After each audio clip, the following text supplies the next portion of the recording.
magithi gwikwo chemotherapy no marathi na mbere na kwandandura hi maundu ma tondu nirikiti kumenya ati kuri na mwaka ubati ukorwo giako uri ukorwo ukihuthira nuthu bilioni na ni mwaka wa thirikari ya county ya Naikuru ndomwe na thirikari ne guthondeka kindu gitagwo radiotherapy banker no macio magithia na mbere ni wega kumenya hihi arwaru aya a murimu wa cancer ni mariko makoragwo makigerera moritu ma muguikara na murimu ni moriko na njitikiria tu ngoro nginyitanira na Fridah Kambai no tuko tukehi na ruthiomi rwa githwai ni getha hote gututariria mamwe wa mari akoretwo akigerera na thafari ya murimu uyu koretwo hana atia hihi labda uweze tu kwa majina unieleze ulikuwa diagnosed na ugonjwa wa cancer lini na ni yapi uliweza kujia kwa mawazo wakati amkuelezwa kwamba uko na cancer?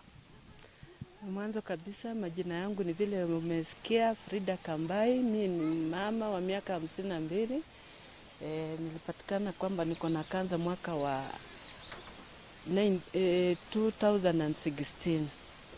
Na wakati nilipatikana ni kwamba uvimbe ilikuwa katika juu ya matiti yangu.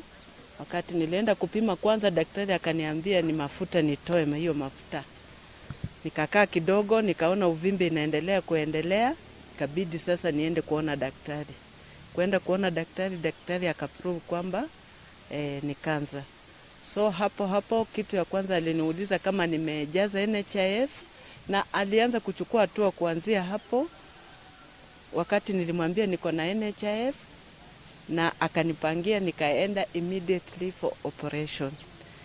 Baada ya operation nikahili kidonda for 2 months na ni introduce for chemotherapy.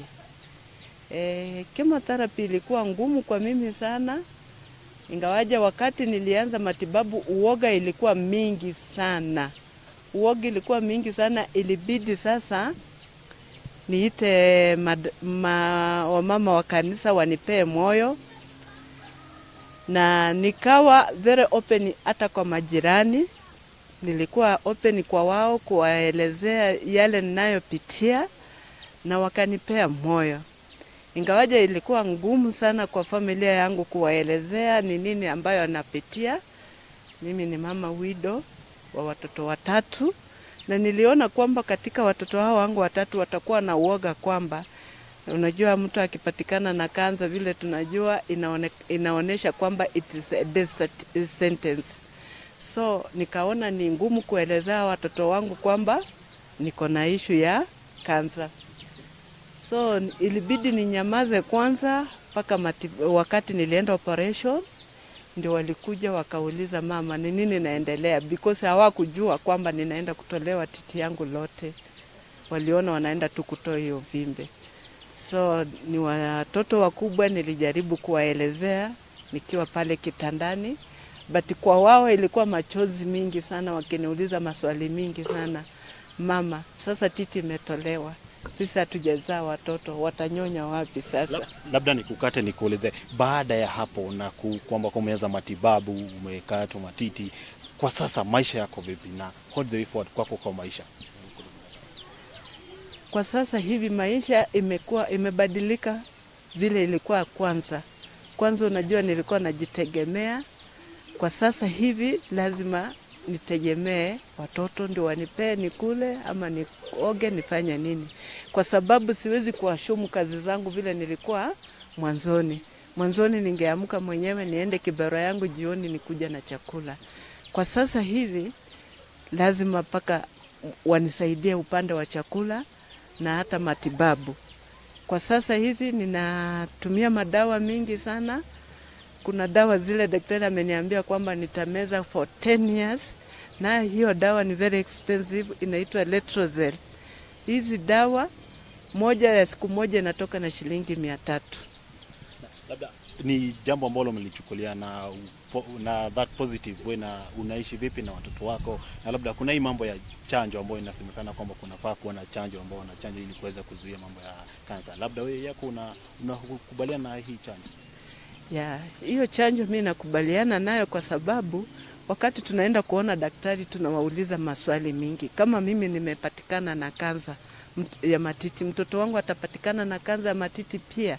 So huwa tunauliza daktari, na nakaa na watoto wangu nikiwaelezea kwamba ni vizuri wajiangalie mwili zao, because ikiwa ni ile itaambukizana na wao, wajue mapema vile mimi nilijua nikiwa stage 2 ili waweze kusaidika.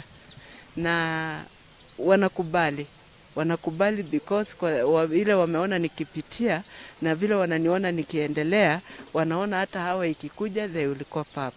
Labda tukimalizia, zungumzia ambaye mmoja ambaye yuko chini ya mkono ugonjwa wa kansa na anaona kwamba ndio mwisho wa maisha. Zungumza naye, utamweleza vipi?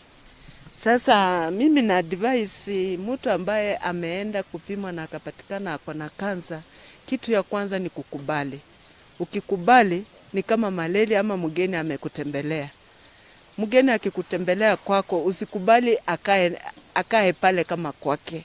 Anakaa kama mgeni. So hii virusi ya kansa ikikuja kwako, wewe kubali imekutembelea, lakini maisha yako uendelee bila inatakana uwe unaendelea day by day.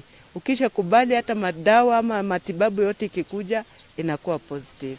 Labda wito wako kwa serikali kuhusiana na hii gonjwa la kansa ni upi? Mimi naomba serikali iweze kusaidia sana wananchi, kwa sababu ile sisi watu ambaye tumepatikana na kansa tunapitia mambo mazito. Kitu ya kwanza matibabu, kitu ingine hauwezi kufanya chochote. Sasa hata mahitaji ya nyumba inakuwa uzito. So tunaomba sana serikali upande ya madawa watu support sana because madawa imekuwa expensive, na hiyo ndiyo inafanya mtu anakosa pesa mpaka ana give up, mpaka anaamua kuenda. Yeah. Mwiroreri wa Kameme TV ucio etagwo Fridah Kambai ikoretwo ithabari kuma mwaka wa 2016 akihurana na murimu wa breast cancer, cancer ya nyondo, na macio ni mamwe tu nerikinyite ha kwitikira na akahota gukorwo na uge angiariria mundu ungi uri na murimu uyu ati hari na muturire na no kwina uria ungihota kuthii na mbere na muturire na thengia ya murimu uyu. Noho ihoya riake kuri thirikari ni ati ihote kumateithĩrĩria makiria hari kugura dawa kana kuona dawa ici cia cancer amu ire na goro makiria na irakorwo ikihotomia miturire ya andu ingi, na nginya gakinya ni mundu gukora family iratigo ire na murigo muritu wa muikarire. Macio ni mo turi namo kiroko kyo muthi kuma kaunti ya Nakuru. Nitikiria gucokia nginya studio kuri Njogu wa Njoroge. Ritwa riakwa ni Wang'ombe wa Maina. Wang'ombe wa Maina ni ngatho makiria ni undu wa riboti iyo, na Kambai ni njui ni akuhotana na hotane na njira nene tondu ni aronekana ni njamba ona kwirutira gwake gukinyira andu aria angi ona kumatariria makinya maria magikinyukia.